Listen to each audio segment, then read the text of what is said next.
So we're now moving to our first keynote of the conference, and I'm delighted to welcome Dr. Jean Ware, a reader in special education in Bangor University, Wales. Croeso, Jean. I hope my Welsh is all right.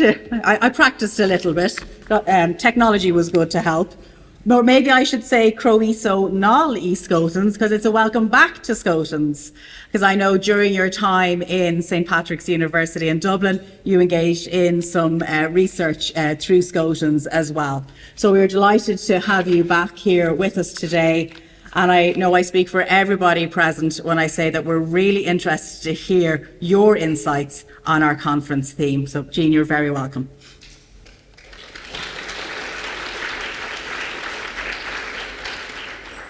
Well, many thanks to Julie for that introduction. And I was really interested both in the doctoral workshop this morning, where I thought that some of the presentations we heard were just fantastic. So congratulations to those people. It was well presented. They raised really critical issues.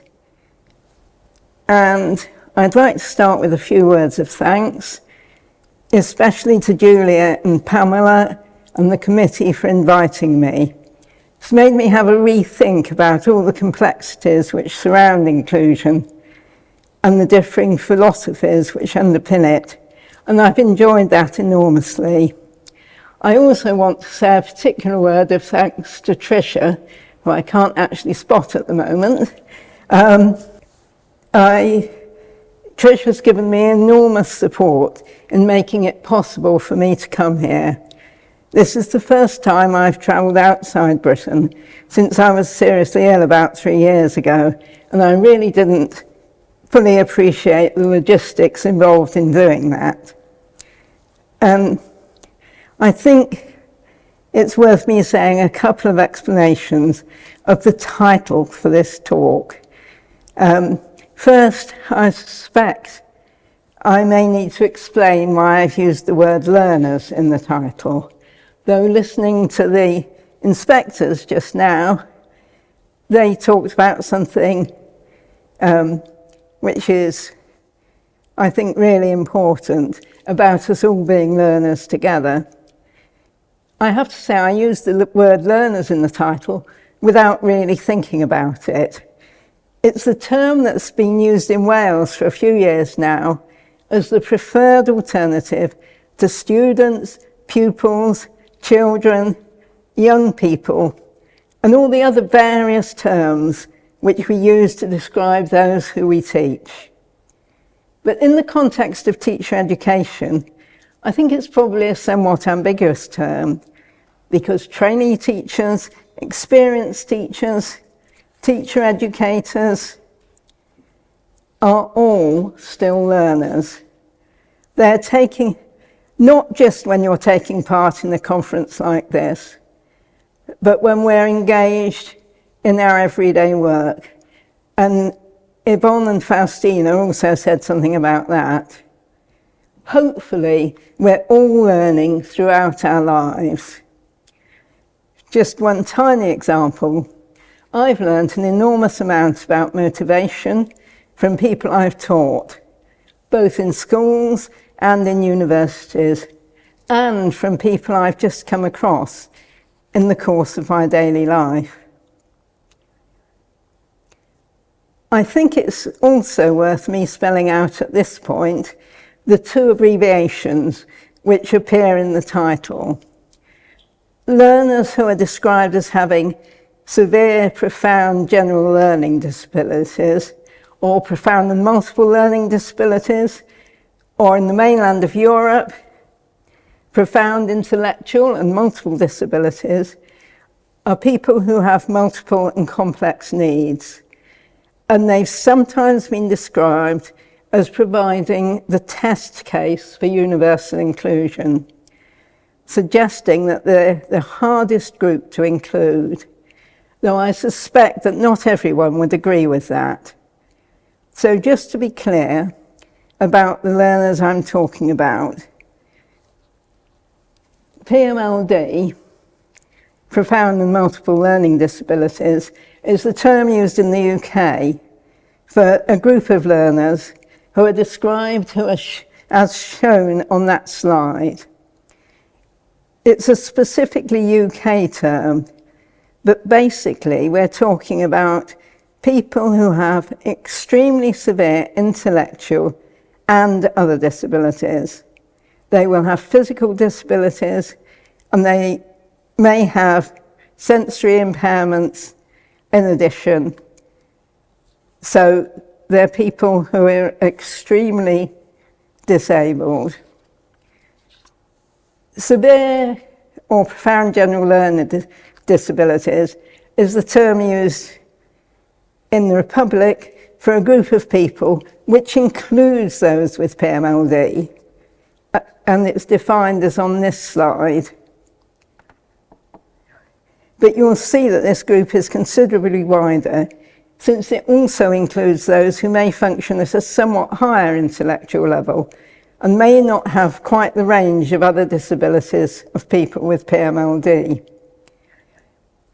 By focusing on those with the most severe disabilities, I want to raise some of the key questions for teacher educators as we try and prepare teachers to work for a more inclusive society.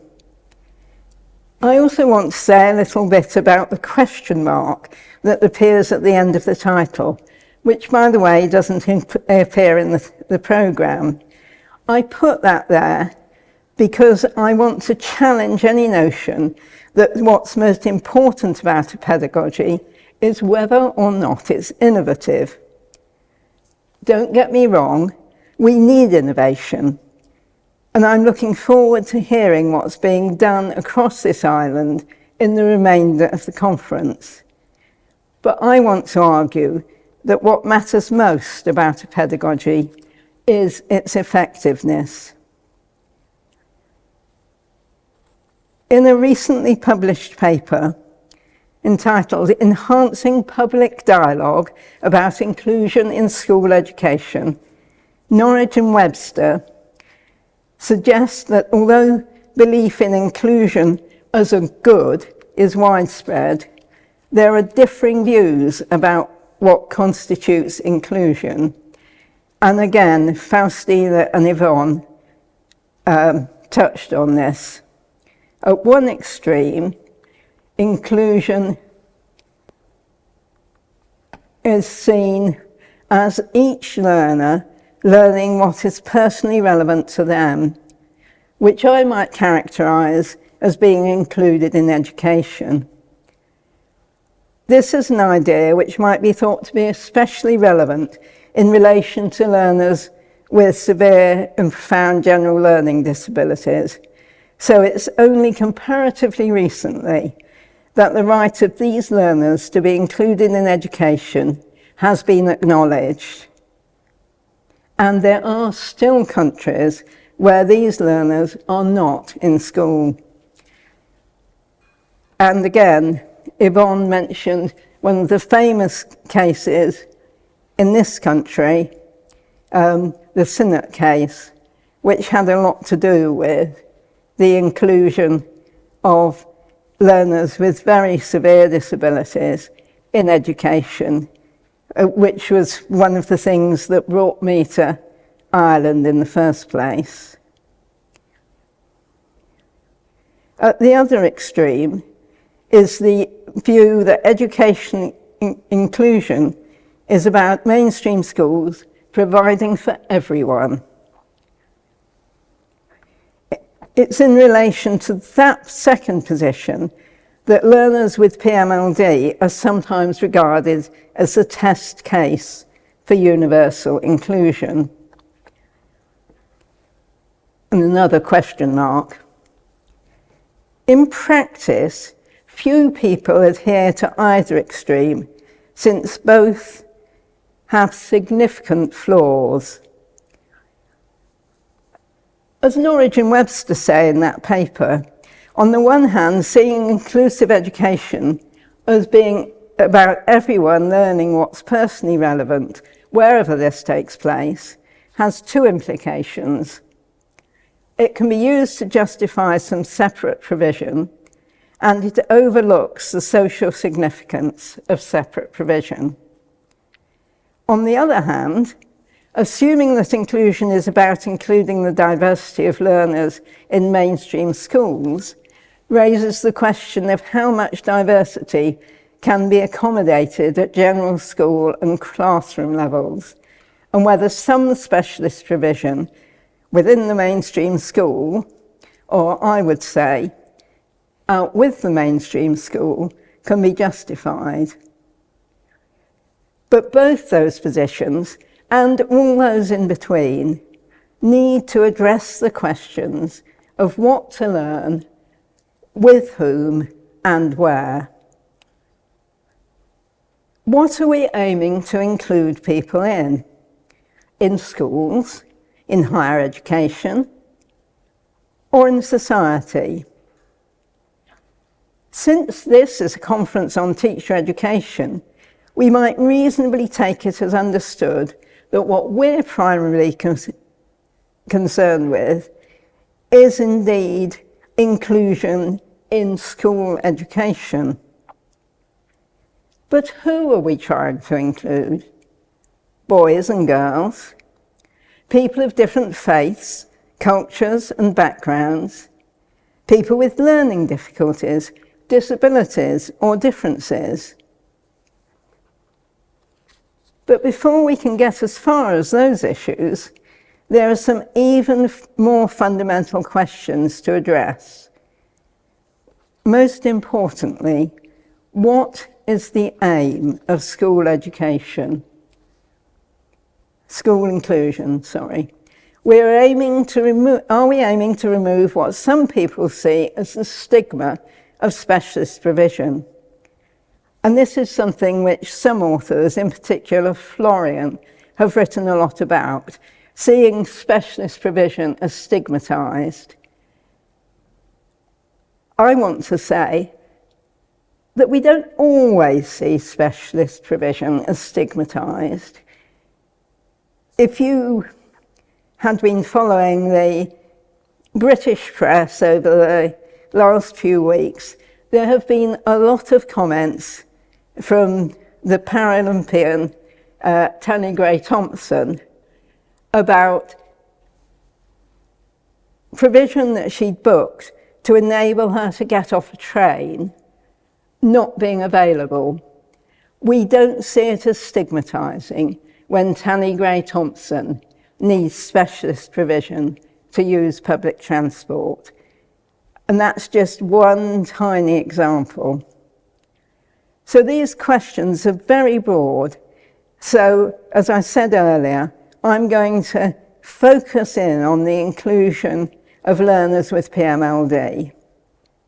And by focusing in on those learners, I hope it helps us look at some of the key questions for teacher educators as we try and prepare teachers to work for a more inclusive society.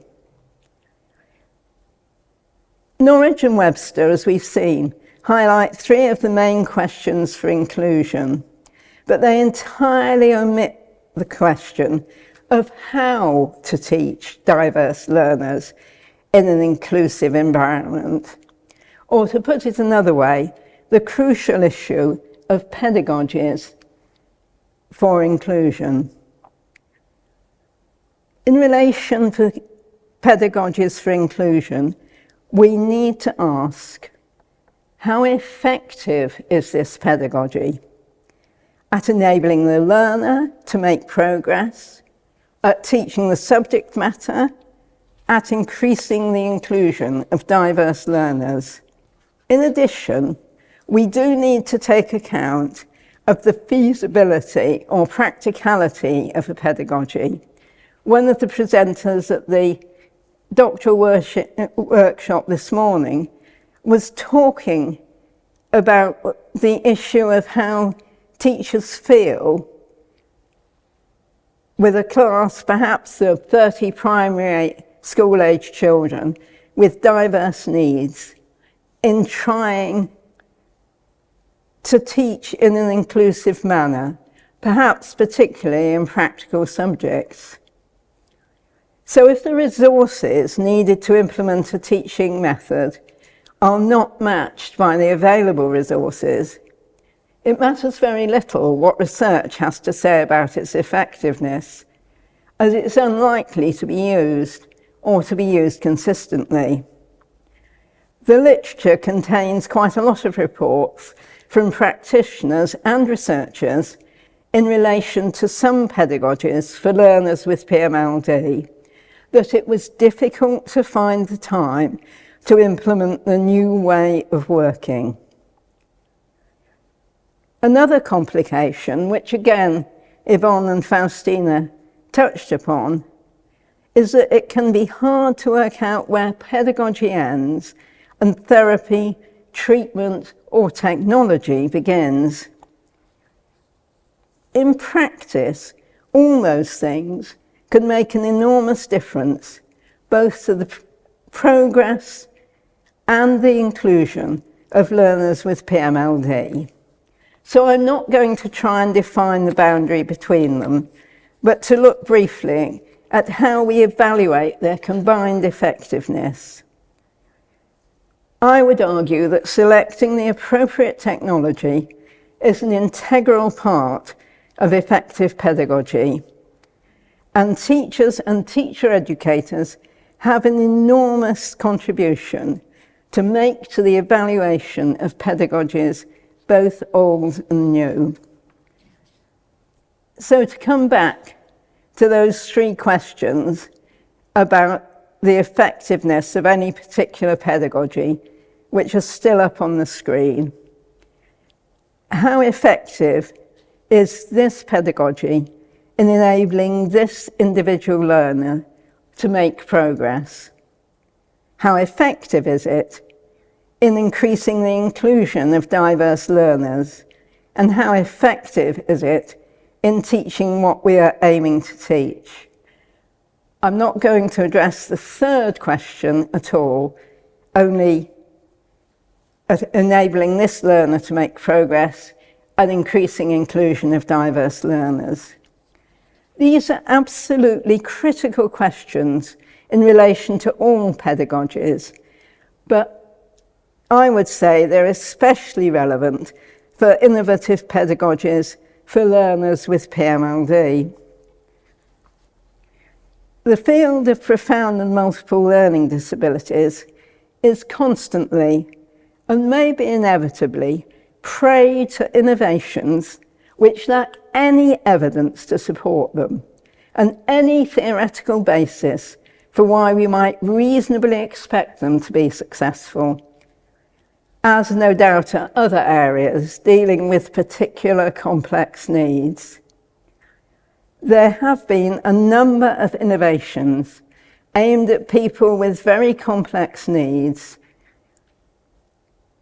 which are regrettably not supported by evidence and simply taking advantage of the parents' desire, a very natural desire, to find something which will enable their child to live a more fulfilled life. The evidence suggests that some of these methods may actually cause harm. One such innovation is facilitated communication. It's recently made the headlines again, at least in Britain. And although this is still hotly disputed by proponents of facilitated communication, the scientific evidence strongly suggests that the facilitator is manipulating the other person, sometimes, of course, unconsciously, but maybe sometimes consciously. Facilitated education should carry a warning: no evidence supports this method. And indeed, there are warnings on various websites, such as that of the American Psychological Association. Nonetheless, we really do need to develop a wide range of pedagogies for teaching learners with PMLD and for teaching them inclusively. So innovation is needed, but it needs to be evaluated. Indeed, regardless of whether a pedagogy is new or old, the underlying issue is how we can evaluate its effectiveness. And I would think for this conference, the crucial question is what contribution can teachers and teacher educators make to the process of evaluation. An evaluation of a specific pedagogy is particularly difficult in relation to learners with PMLD. Learners with PMLD are a diverse but relatively small group. So it's really difficult to use some of the standard strategies employed in research, such as having matched groups and using different pedagogical approaches with the two groups, and then comparing the overall progress of the two groups. And not only are they a small and diverse group, but by most measures, they learn very slowly, which adds another layer of complexity to the issue of evaluation. Taking one question at a time, how effective is this particular pedagogy at enabling this individual learner to make progress? Those of you who work or have worked with learners with PMLD will be well aware of the challenges which stand in the way of evaluating the contribution of pedagogy to progress. For example, is the seating position one in which the learner is comfortable and secure enough to respond to the teacher? Have we identified a response which the learner is able to make, either with or without technology? And crucially, have we got records which enable us to judge whether or not the learner is making progress? And I haven't even mentioned the issue of the learner's general health, which I know also applies to some other learners. As teacher educators, we need to teach teachers to evaluate the effectiveness of what they are doing. And without suitable record keeping, with a stress on the word suitable, that's just impossible. It's not enough to keep records. We need to be able to make sense of them. In a project in Wales, we've recently been looking at the records kept by one school on the progress of their learners with PMLD. The school had been using the Roots for Learning assessment, which was specifically designed for learners with PMLD. Since it was originally devised, and if you haven't heard of Roots, it's the original of what in the north of this island was rebranded as Quest.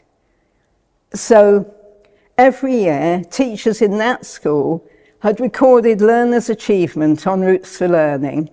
And when we asked if we could have access to an anonymised version of that data, they had 12 years of records available. Using those records, we have been able to show that the learners made progress in their time being assessed using Roots for Learning, as shown on this graph.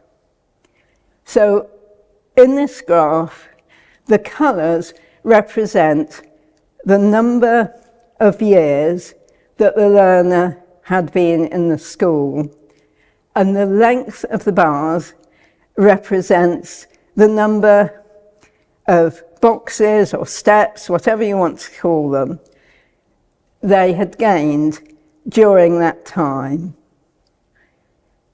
Using those same records, and perhaps more importantly, the school had already demonstrated that there were points at which some learners were appearing to get stuck, and they'd adjusted their teaching methods to enable better progress to be made. In fact, for some learners, this involved using the then newly developed eye gaze technology, which again I think it was Faustina mentioned, because that enabled them to get a response to their own actions, to make choices and so on. I want to argue that the technology in that case, and many others, is part of the pedagogy. It makes no sense to try and separate them. So the records enabled the school to identify where learners were getting stuck. And technology, along of course with continued appropriate teaching, enabled the learners to move on again. Teachers and teacher educators are both critically important here. As teacher educators, we need to make sure our trainee teachers understand the importance of recording, and recording in a way that is useful, but not onerous. The data that school had been using, Keeping Roots for Learning, included which of the boxes the learner had achieved and when. So for an individual, it was possible to see if their progress had stalled, gone forward, or in one or two cases, if they had regressed. The information was put into an electronic recording system, which enabled the progress of any individual learner to be evaluated. If, for example, an individual learner's progress appeared to have stalled, and the teacher changed the way in which they were teaching, or the technology they were using, or the type of support they were giving, you could see if that change in pedagogy was making a difference. What should be recorded then?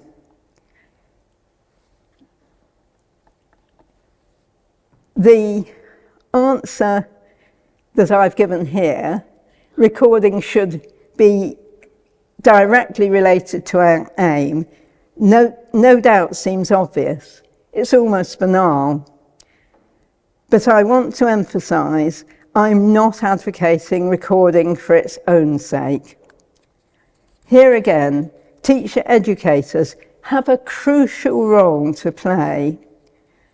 To take an example from outside special needs education, as part of her doctorate, a PhD student of mine studied two groups of teachers teaching in the same schools in Cambodia. Both groups were teaching Mandarin Chinese, but they had very different aims. One group were looking for high scores on traditional tests. The other group, who'd been trained in teaching Mandarin as a second language, were concerned about enabling their learners to communicate in Mandarin. As some of this second group pointed out, judging their work or the learners' progress by scores on traditional tests told them nothing about how well the learner could do that. But although we want to be sure our recording enables us to evaluate the pedagogy we're interested in and the progress we're interested in, it needs also to be flexible to note the unexpected. There needs to be a space for noting something we weren't expecting the learner to do. The point about flexible recording is that noting an unexpected incident can provide a teaching opportunity. Having evaluated the pedagogy you've been using, you need to report the results. And I'm going to use an example to illustrate this. And I was very heartened to hear at the doctoral workshop this morning that several of the presenters had already written papers on their work. And that really is important. And it's particularly important in the area of learners with PMLD. I've chosen the example of intensive interaction because I hope it's an example that many people are familiar with.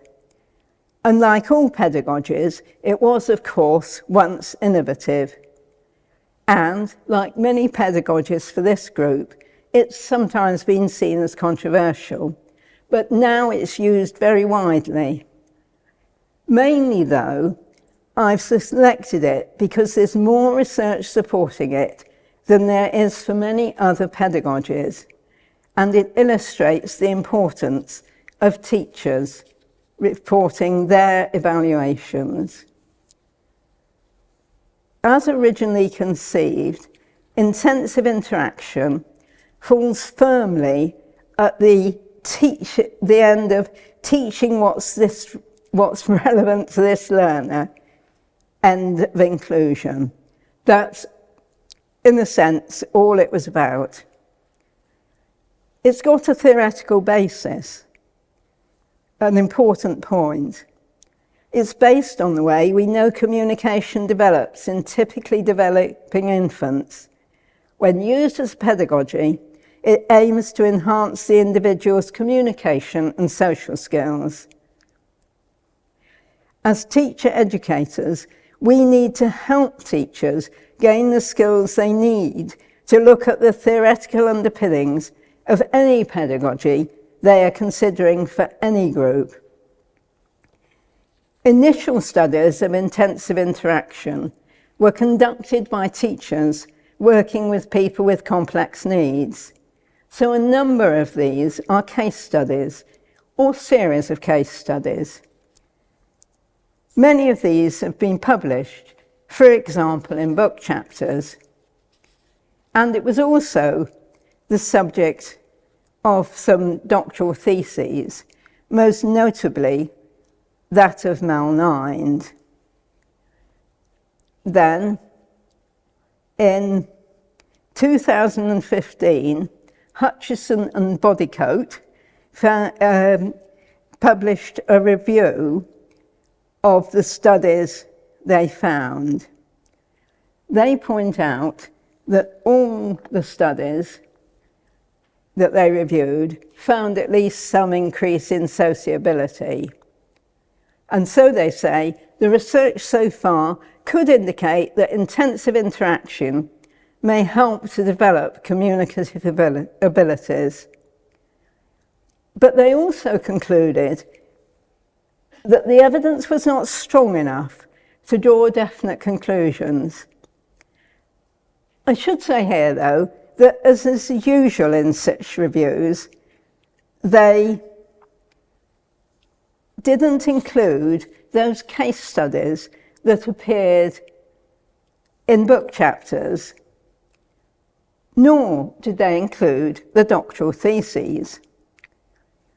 But it does illustrate the importance of evaluating the results of your teaching and getting it published.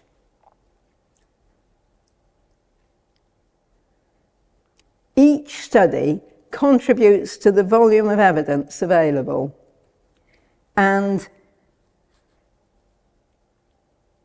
in the case of intensive interaction, the accumulating evidence has finally led to funding for a large research project, which is examining if introducing intensive interaction increases learners' progress.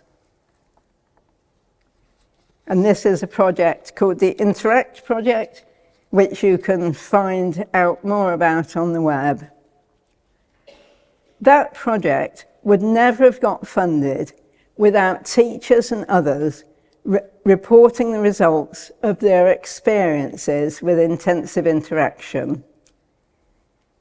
Of course, there's a really important place for research studies, but the records kept by teachers and their reporting of what they've done can lay the groundwork for those studies.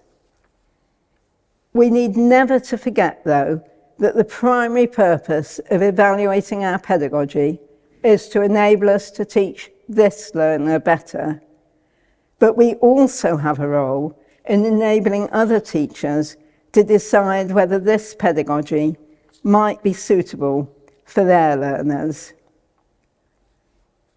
Evaluating the effectiveness of pedagogies for inclusion is a complex issue, especially if we see inclusion about creating a more just and equal society. But teachers and teacher educators still have a crucial role to play. If one of our aims is increasing inclusion, either in the school or in wider society, we need to evaluate our pedagogy in those terms.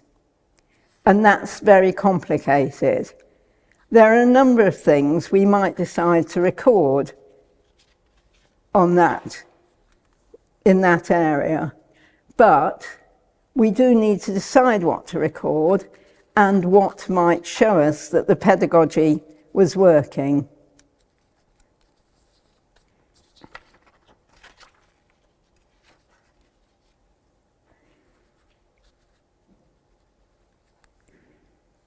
There are several examples of the sort of things we might do.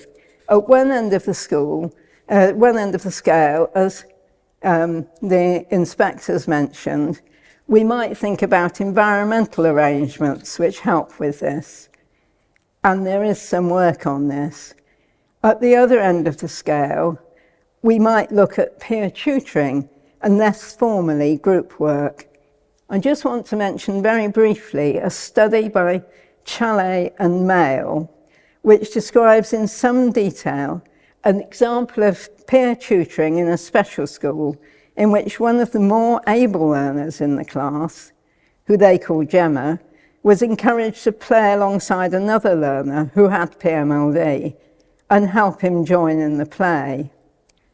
They give examples of ways in which both learners made progress. But most interestingly, from our perspective, they report that both Gary and Gemma have increased the number of and types of social interactions they have with other peers.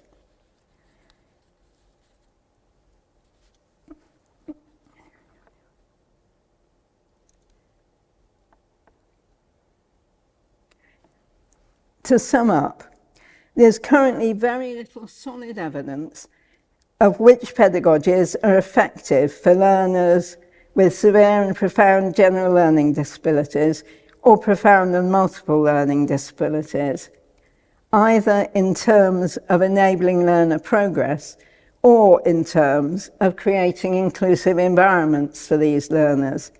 As teacher educators, we need to ensure that trainee teachers graduate with the skills to use the literature, the evidence that's currently available to decide whether or not to adopt a particular method in the first place, and to add to that evidence by reporting their own experience.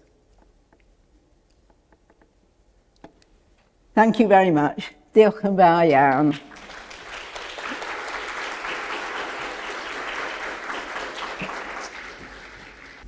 I'm glad Jean used the word diolch.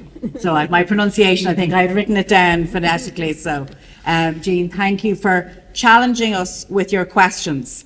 And I think for the opening keynote of our conference, we need to be challenged. And I think a lot of those questions will be replicated as we go through our paper presentations and our poster presentations, because they're questions that need to sit with us for a while and for us to think about, which is what we should be doing at a conference, thinking deeply. We have about 5 minutes for questions. I think after you setting us so many questions, I'm sure there's lots of questions out there. So I know Anthony or Tricia has the mic, so if anybody has a question, if you can raise your hand and maybe just let us know your name and your institution, please. Hello there, it's Ciara O'Donnell, Maynooth University. Jean, thank you very much. That was compelling listening, I've got to say. I just want to thank you very much for highlighting the importance of pedagogical content knowledge and the importance of selecting pedagogies according to the learner, and also selecting pedagogies according to the concept being taught. Like linked to that point, I'd like to stress the importance then of pedagogical content knowledge in the teacher education space, and not only in undergraduate terms, but in continual professional development, that pedagogical content knowledge is stitched into the fabric of continuing professional development and learning, that is crucially important. And I love your point about technology. And again, it speaks to the whole idea about using technology with a pedagogical orientation, as opposed to just for technology's sake. So I just want to thank you for highlighting that and the importance. For me, it spoke to the importance of PCK in the continuing teacher professional development space. Thank you. Thank you. I quite agree with you about the need to continue teaching in continuing professional educational development for teachers. Some of us in this room probably trained a long time ago, and things have changed since then, and people need the opportunity to extend their learning in order to develop their pedagogical skills. Thanks very much, Jean. Noel Purdy, Stranmillis University College in Belfast. You mentioned that children with PMLD represent a test case for universal inclusion.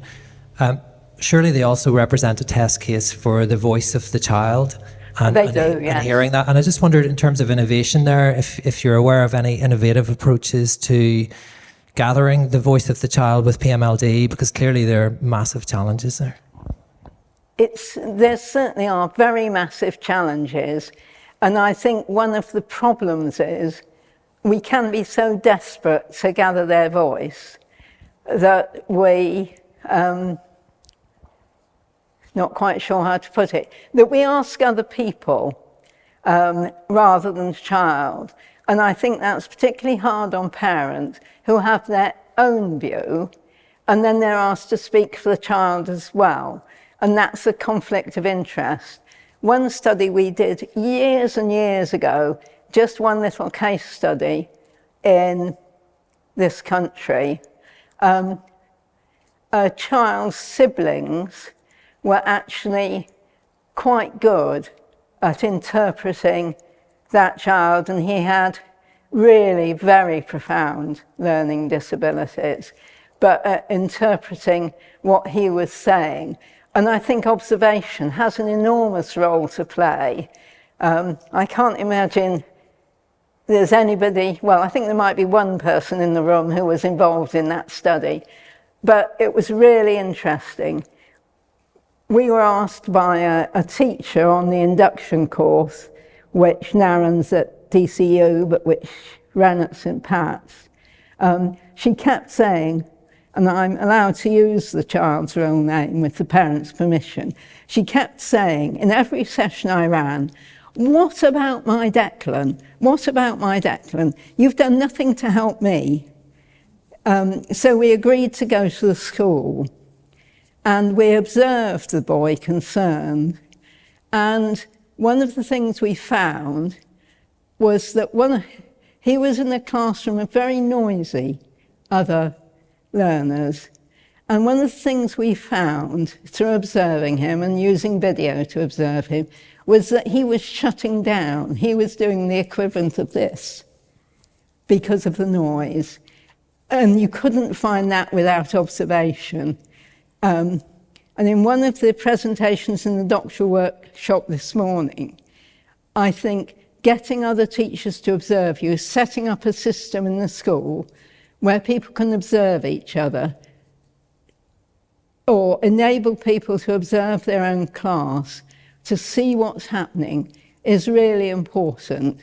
Now, we were really privileged. We came out from the college and we sat there and observed, which the teacher couldn't do. She had her hands more than full with that class. But so observation, using scales like communication before speech, which I know is very old, but still very useful, to see what a young person is communicating. And another thing would be helping them to experience an environment where we might be thinking of including them in the mainstream, for example, and watching their reactions. Is this somewhere this young person wants to be? And if they have a negative reaction, is it just because it's new? Or is it because it's too noisy? Too many people around who they don't recognise? So I think there are ways, but I do think we need to be really cautious. There are still things out there which purport to be hearing the voice of children with PMLD, for which I know of no solid evidence. So I hope that helps at least a little bit. So again, just our sincerest thanks to Jean for our keynote